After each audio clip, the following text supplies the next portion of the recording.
Hello and welcome to the video guide walkthrough for the Mutant Trandoshan squad encounter in the Dxun Nature of Progress operation. I like to think of the Trandoshan encounter here as the Teenage Mutant Ninja Kephises, but it's a fun fight.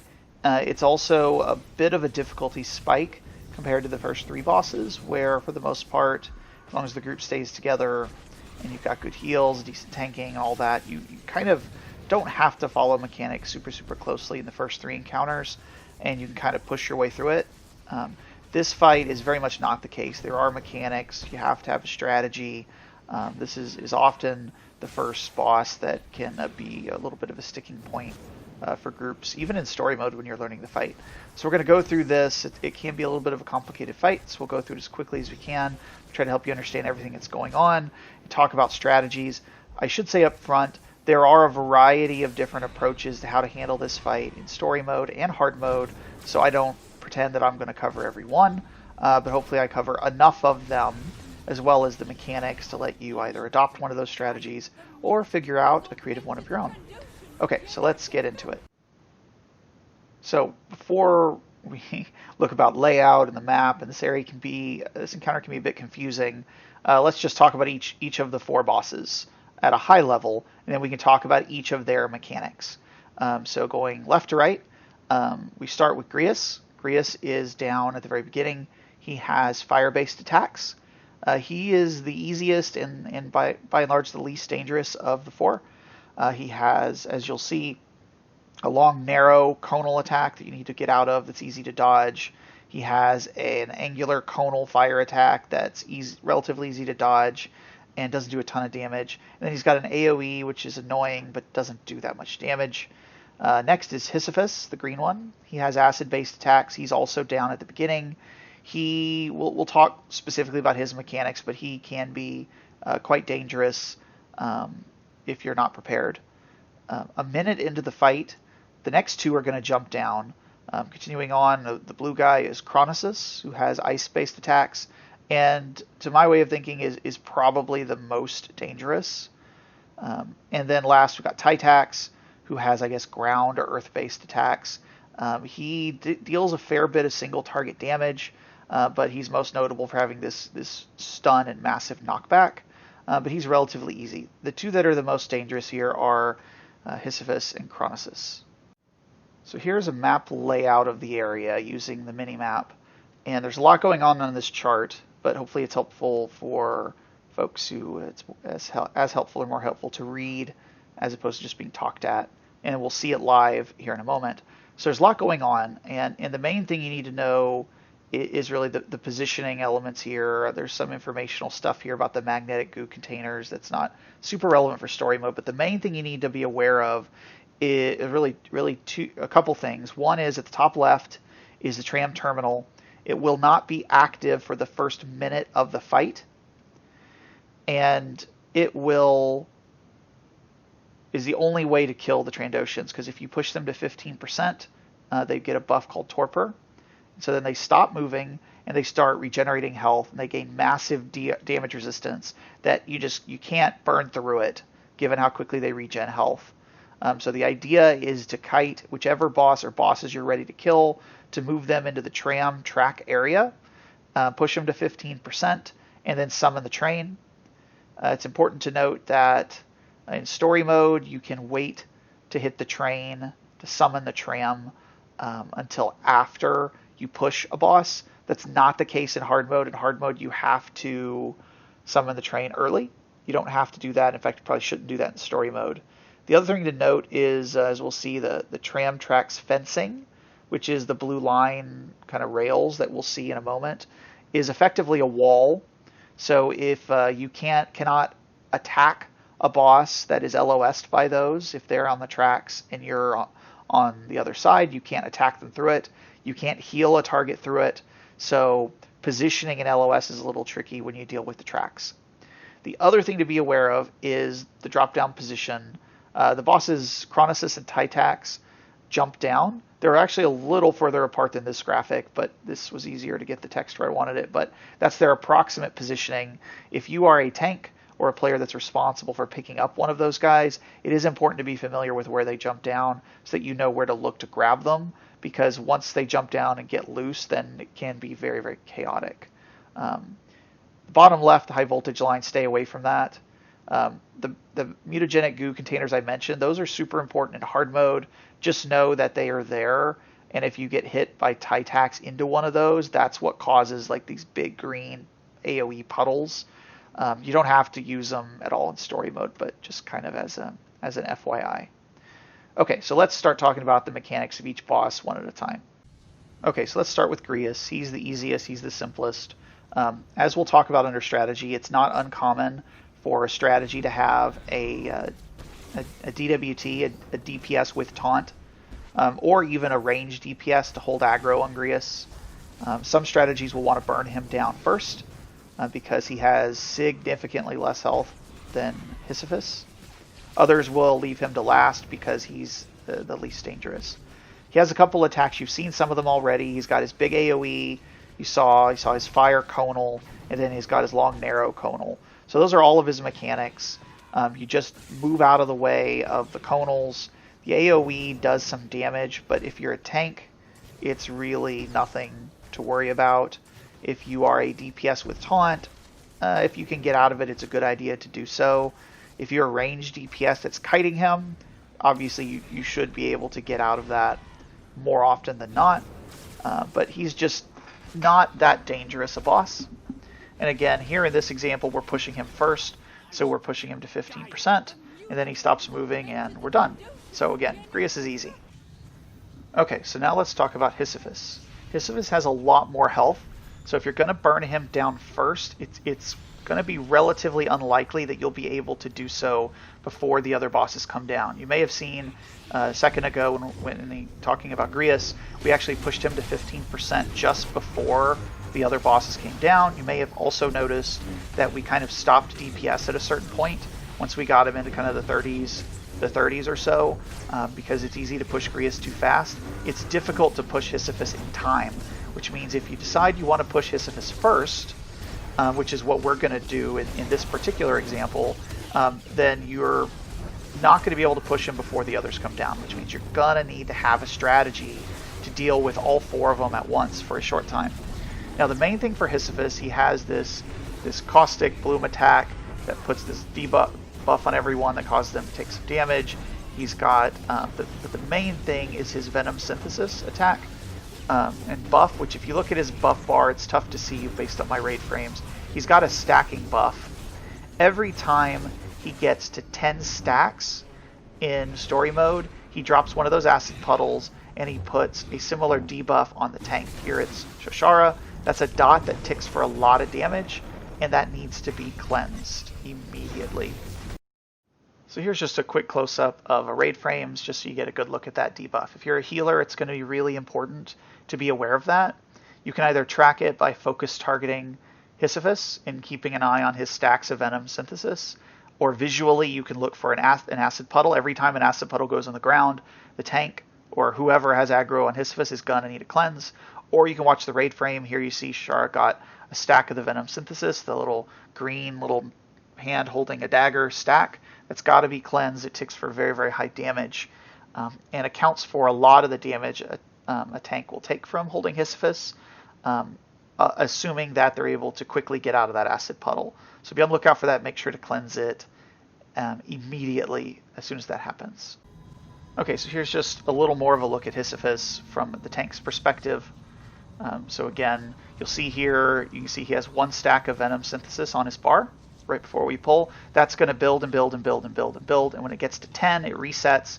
He gives a stack of the acid dot, and then he drops an acid puddle. The acid puddle is very, very dangerous. If you're a melee DPS, you got to avoid it. It's a good idea if you watch his stacks to know when to kind of dance a little bit out of range, and then to make sure you don't get clipped by it and then move back in.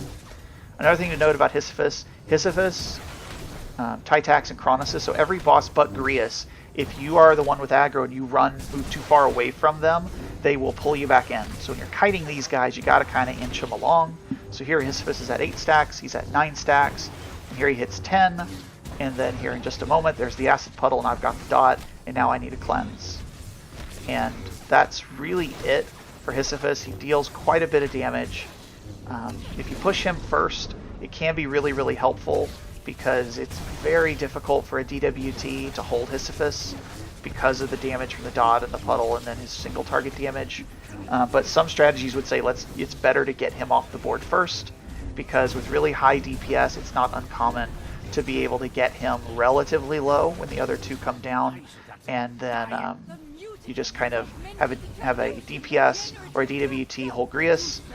You have the tank, have one tank try to grab Taitax and perhaps Cronus, or preferably a DWT or just a DPS. I mean, it gets kind of messy, but getting Sisyphus off the board early can be really helpful.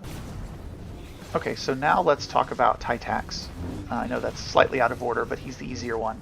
So I'm an off tank in this pull, and I'm going to pick up Taitax. A really great strat, particularly for 16-man, is just bring 3 tanks. That way you can have 1 for Cronus, 1 for Sisyphus, 1 for Taitax. Even in 8-man you can do that. That's the simplest, safest way if you have a player that can do it. Now, here's his knockback Taitax strike. It's going to knock me into this puddle. By the way, this is actually a clip from hard mode, but the mechanics are essentially the same. Other than in story mode, you can get knocked wherever you want, and it doesn't deal any issues. In hard mode, it's a one-shot if you don't get knocked into these tanks, but visually it's the same. The other main thing to note about Taitax is if you see the little fire balls kind of circling around him, if that overlaps with another boss, they get buffed. So it is important to keep Taitax away from everybody else. But other than that, that's really it. Is keep him away from others so he doesn't buff them. Watch out for his Taitax strike. You get stunned. There's a way to cheese it, but it's tough to do so in story mode. Just let him knock you around. Keep him away from everyone else. He is probably the best bet to have a DWT or someone that's got good cooldowns to hold Taitax, as he's less dangerous than Sisyphus or Cronus. But again, the simplest and easiest way is just to have a DPS with taunt spec into tank. They can honestly keep most of their DPS gear, maybe equip a shield and a few tank pieces, if that, and then be the person to grab Taitax. Slows down the fight. There's no real enrage timer, and he's really easy to handle until it's his time to die. So that's a couple different ways to deal with him. Okay, so now let's finally talk about Cronus. Cronus, in my mind, is kind of the most dangerous. Even in story mode, he's a real pain. So here we're about to push Crius. I highly recommend, by the way, combat timers so that you can track the fight. That way you know, because the bosses come down at 1 minute, the train activates at 1 minute. So if you time it well, this is exactly what we do here. We push Crius to 15%, literally within seconds, and then now I'm free to go grab Cronus. So his main thing you need to be aware of is his conal ice attack that you'll see here in a second. If it clips you, it will add a stacking buff that slows you, and if you get to 3 stacks, you'll pick up a blistering cold debuff that deals damage and essentially roots you in place. So the main thing you need to be aware of is if you have any utilities or movement abilities or cooldowns that give you immunity to slows, those are really, really helpful for this fight. If you're going to hold Cronus, because you can use those to dance out of the way of that conal, and you won't pick up as many stacks. I had a little bit of a lag issue here where a couple times it looked like I was out of the way and then I rubber banded back in. I mean, that really, really helps. Anytime you're not able to move out of the way of that conal, you're gonna need a cleanse. And so here I moved out of the way but get rooted, and so I call for a cleanse, and then in a few seconds I get a cleanse, and now I'm in better shape. That's the key to it. He's a bit of a pain because of that slow, which also makes it tricky because he has low health. So when it's time to move him to the tracks, it can be a little tricky. It's a good idea if someone else has a taunt to maybe ping pong taunts to move him around, or just wait until you have a cooldown. In my case, I'm on a Vanguard, so hold the line is immensely helpful to be able to dance out of the way. From a positioning perspective, the closer you can stand to him, the better, because that narrows the distance, the width of the conal. And so you can see when I'm standing right in front of him, it's like a meter or so. If I'm standing way back from him, or if I try to run away from him, then there's no way I'm going to get out of there. If you have self cleanses or things of that nature, are also really helpful in this fight. But similar to Sisyphus, a big factor is healers being aware and watching for when you need a cleanse, and cleansing you as often as they can, really, and then calling out for it if you need one and don't get it. Okay, now let's talk strategy. Ultimately, your approach to this fight all comes down to how many tanks do you have, who are you going to push first, and who's going to hold which boss at what point in time. So one approach is push Crius first. This can be helpful if you are if you have a lot of confidence in your tanks and healers, or if nobody from the DPS side is super comfortable kiting him. That can be a great approach, especially if you have 3 tanks, or so you have 2 tanks and a DWT that can respect the tank. This can be really helpful because it can make that probably should result in the lowest overall damage taken per second. The tricky part for Crius, though, is number one, he can be a little tricky to kite because he stops moving during his conal attacks. So it's really a good idea to pull him straight to the tracks, as you noticed I did here. He kind of stopped and started, but from the very beginning I immediately pulled him to the tracks, and I stayed in the middle so I was in range. The second thing is it's really easy to push him too fast. You need to push him in about 55 seconds to 60 seconds to have him gone by the time the other bosses come down. So watch the timer. You often will have to call off DPS like happened here, and then when the timers, you got about 5 seconds left before the bosses come down, or maybe 10 seconds, have all the DPS come back. Worst comes to worst, if you're not sure you can get them down in time, or that you can coordinate it, you just don't have a tank on them at all. You just have all the DPS go to the tracks to pull him there, and whoever gets aggro holds him. And then when all the other DPS swap off, that's fine. And then you just let that DPS push Crius, and then that way none of the tanks ever have aggro, and then the tank, each tank can go grab whoever they're supposed to hold. So another approach, and probably the most common one in hard mode, is to push Sisyphus first. The reason you might look to do that is Sisyphus is a lot more dangerous than Crius. And so if you don't have a third tank, and you don't have a you either don't have a DWT with enough tankiness, or enough experience using defensive cooldowns to substitute as a tank to hold Taitax, or if you're not sure your healers can keep up with that burst because you've got 2 tanks taking damage from Sisyphus and Cronus, and then you've got a DWT taking quite a bit of damage as well from Taitax, can be difficult to heal through, along with the need to manage cleanses on whoever holds Sisyphus and whoever holds Cronus. Then pushing Sisyphus first can be very attractive because it gets a big danger off the board. As I mentioned before, a DPS, whether it's a DWT or a ranged DPS, can handle kiting Crius. Even in hard mode, that's viable. So if you can get Sisyphus off the board, then after a very short time, you really only have 2 of the Trandoshans that really actively need to be tanked. The tricky part to that, though, is it's I don't want to say impossible, but it's very difficult to push Sisyphus before the other 2 come down because he has so much health, which means you're going to need some kind of an alternative strategy to deal with the bosses in the time it takes you to push Sisyphus. So there's a couple of different ways you could do that. The simplest is to have a DWT, just anybody with a taunt, grab Taitax and hold him for a short time. That means they have to cycle through defensives, but they should, even a DPS should have enough defensives to hold him for 20 or 30 seconds. That's doable.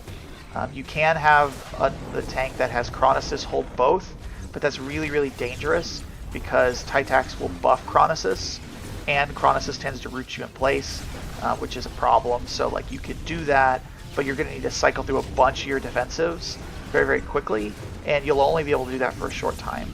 So I like the approach of getting rid of Sisyphus.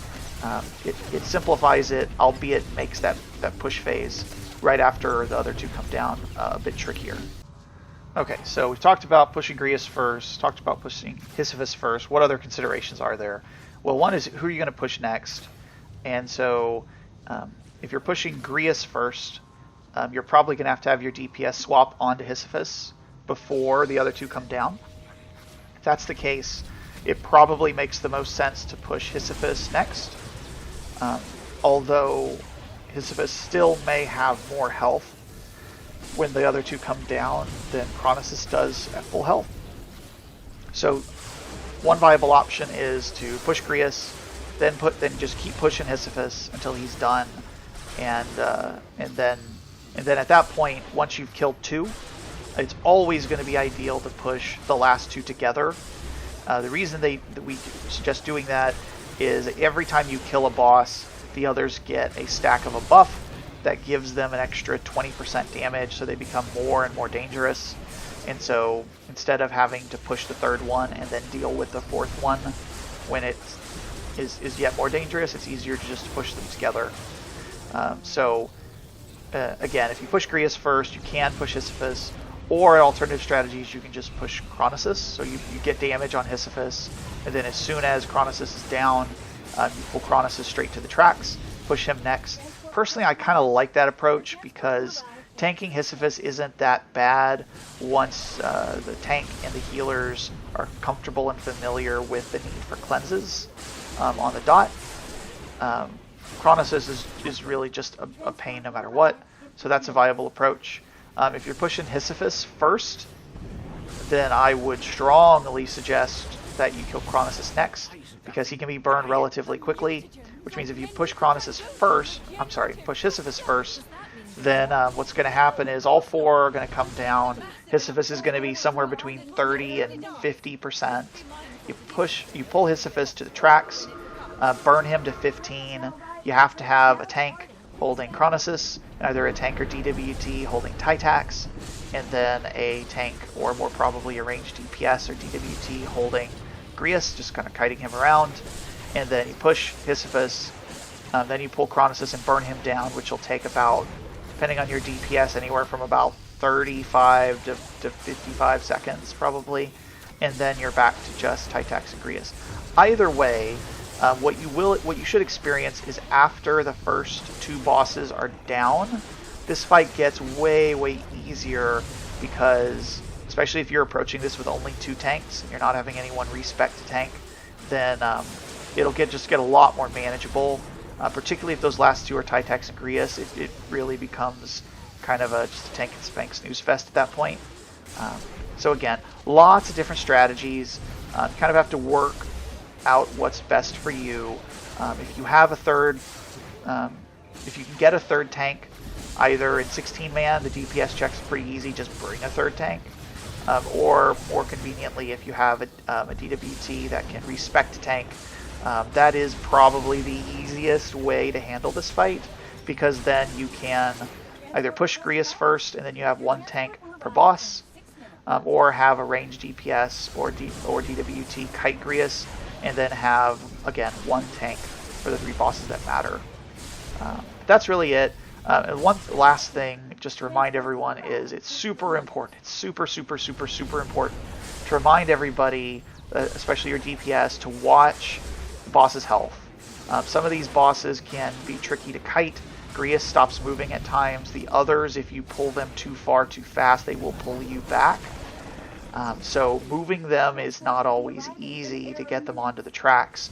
So if you're a DPS, or really anyone dealing damage, it is everybody's responsibility to watch their health. And if you know it's their turn, that boss's turn, to be pushed, and you see them getting low, you see them getting to like 20%, 18%, whatever, and they're not in position, you need to stop DPS. You cannot tunnel, because especially if you screw that up with either the first Trandoshan especially, or even the second, it can easily lead to a wipe, because dealing with all four of them at once is very annoying.